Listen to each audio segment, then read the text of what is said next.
আমাদেরকে প্রতিনিধিরা এই বর্তমান জেনারেশনকে প্রতিনিধিত্ব করে না। বর্তমান জেনারেশনকে প্রতিনিধিত্ব করে না।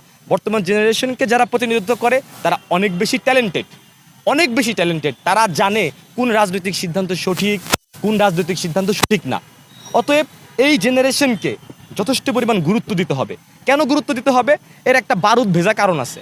বারুদ ভেজা কারণ হচ্ছে 2050 সাল পর্যন্ত মোটামুটি বাংলাদেশে ইয়াং জেনারেশনের সংখ্যা শুধু বাড়তে থাকবে, বৃদ্ধদের সংখ্যা কমতে থাকবে।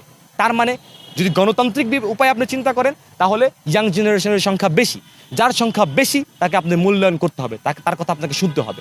আর তার উপর যদি এই জেনারেশন এমন হয় যে এরা ছোটোবেলা থেকেই বিশাল তথ্য ভাণ্ডারের ক্যানভাসে বড় হয়েছে, এই জেনারেশন ছোটোবেলা থেকেই গুগল বা গুগল মানে কি, অনলাইন ইন্টারনেট মানে কি, বিগ ক্যানভাস।